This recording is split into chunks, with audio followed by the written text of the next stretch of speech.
right? The way I would market it, right, knowing full well we're going to get less than 40,000 less in those games, right?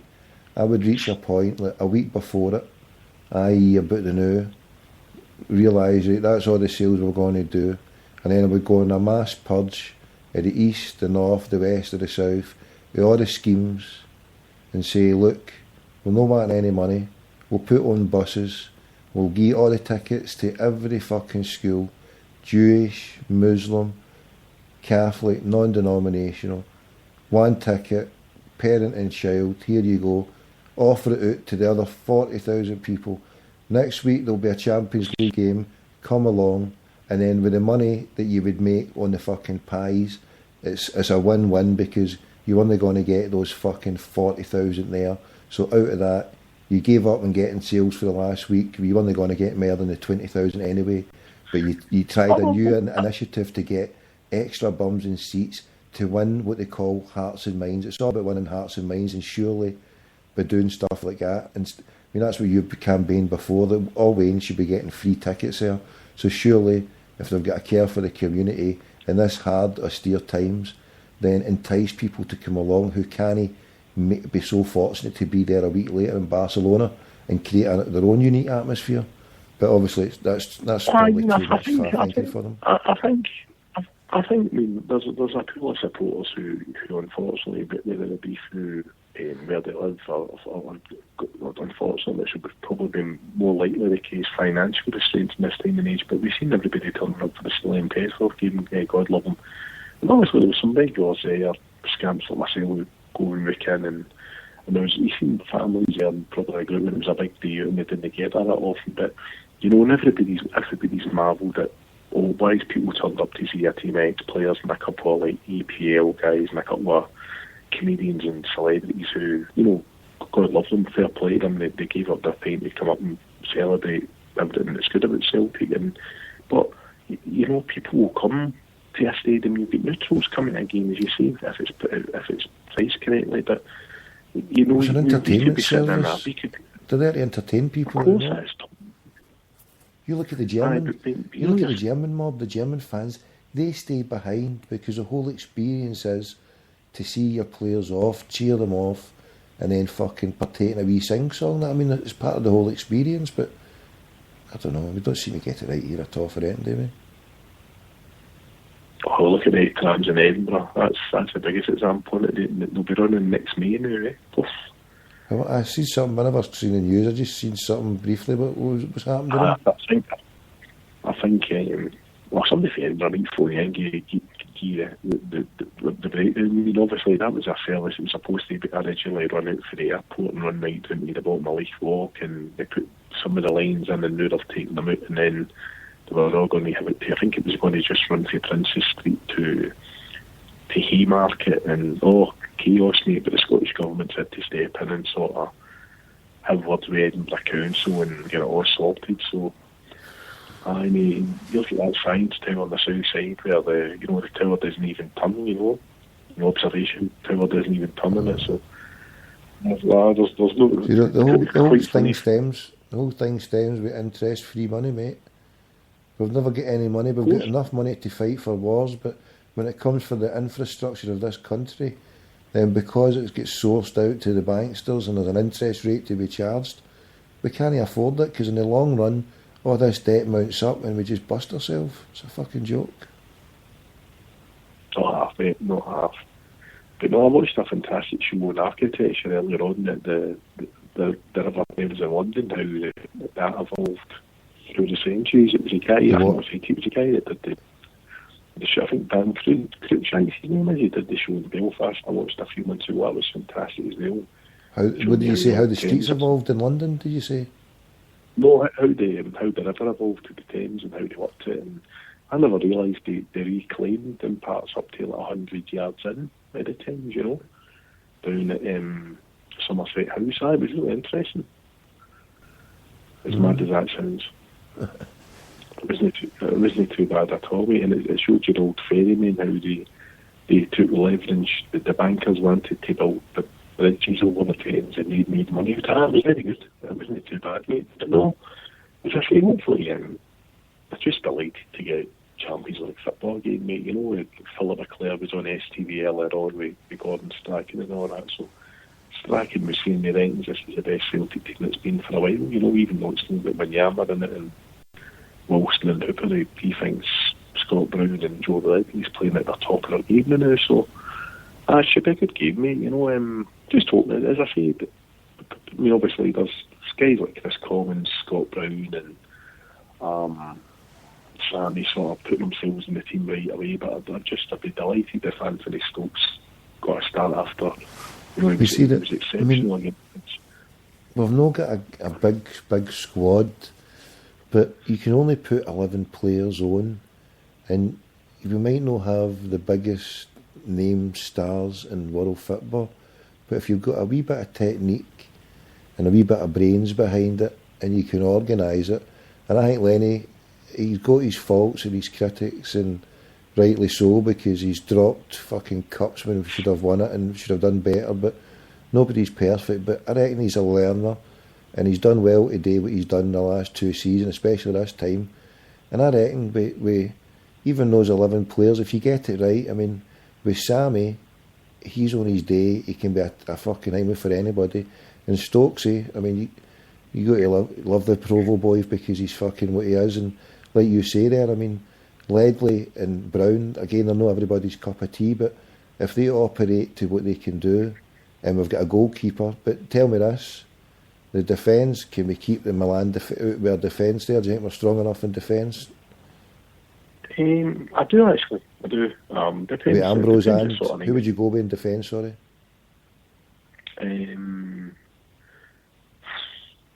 Ambrose, I'd probably play Ambrose and Mulgrew. I don't know how he'll play me. He's obviously he'll have something up his sleeve or whatever. But no, I mean, all I was going to say is, I mean, as I say, I know in the past I mean, Neil Lennon and that, but you know, he's done fantastic for what he's had, and he should one. I mean, people make the disagree. I think he should one hand tied behind his back. Me, I still, you know, we're looking unfortunately that centre half we got the freebie who's now out for 6 months sitting back in France, you know, and I don't know if he's on, I said to Yaffa a lot of talk last night, I don't know if he's on a pay-as-you-play deal or if he's on a basic wage where a good bonus if he plays sort of thing. And obviously, hopefully he's still getting a wage he's got to eat, you know, but he's sitting in France for 6 months doing nothing. But the squad's a lot thinner, but obviously, I mean, you look at a club like AC Milan as well, I mean, their fans were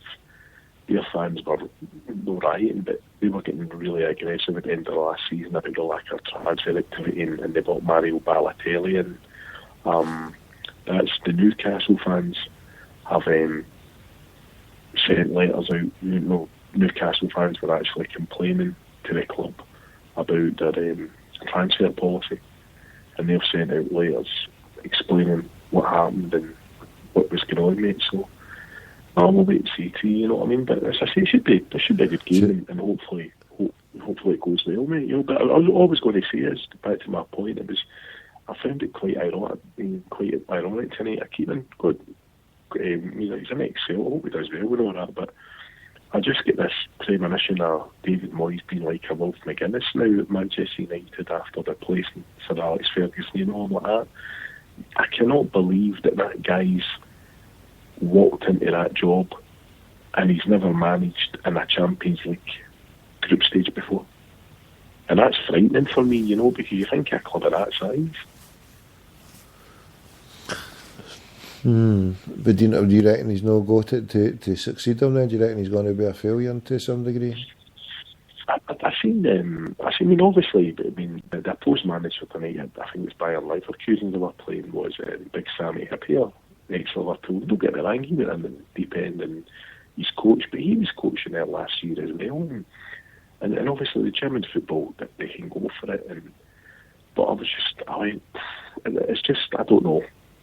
Maybe as I say, I was told a few folk they wanted Ancelotti, who's obviously the Real Madrid manager, and free for me ticked all the boxes to replace Alex Ferguson, you know. I mean, you're not going to get a longevity manager like the way you've got Wenger now and Ferguson. See, but then the first one to replace Ferguson is always going to be a poison chalice. The job you wanted after Ferguson was after the person has been sacked who made an arse of it, because anybody who comes in now, unless they hit the ground running, right, especially in this climate, unless they get a league under their belt, right, this first season, next season the pressure's on.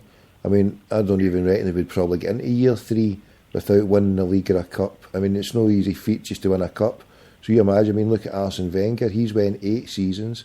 Now, I'm not saying that could happen with him, but with Man United, but certainly as years go on, it would become harder for Davy Moyes. And so the next one, I think the next person and the next manager, if he makes a ham-fisted job at it and then he has to go within 2-3 years, then the next person coming in, because then the distance between such a great manager and Ferguson and having a poor manager would be, well, at least we've got, somebody different for that poor manager. I think he's going to fail. Not that I'm wanting him to fail, but I think the cards will stack, because if you look at that team, I don't reckon that team's as good as what would you call it, Man City's team is, or even Arsenal's midfield. I mean, something about Man United I don't like this season, just for what I've seen, a few glimpses there.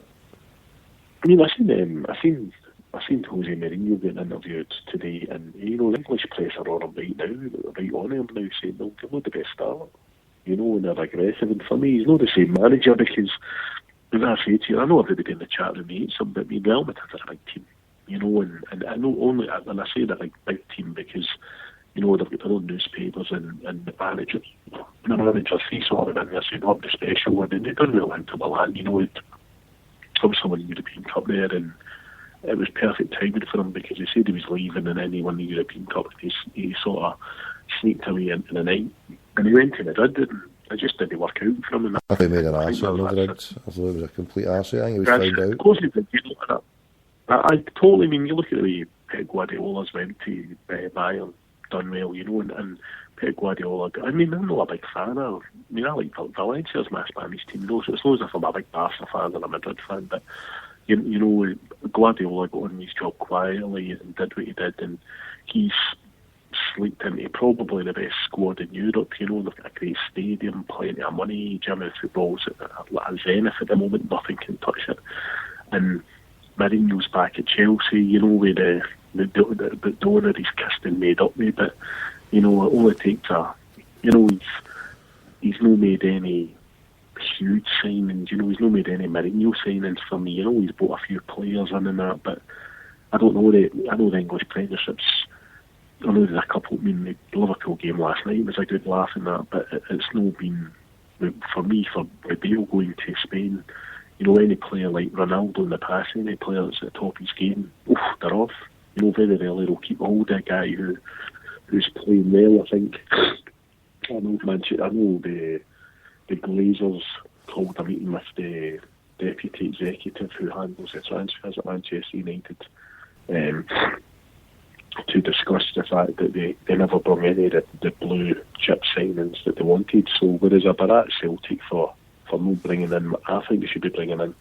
On the other hand, I do understand that, if Manchester United struggle to get guys in, they want, sitting and they're playing in the so-called one of the premier team leagues in Europe.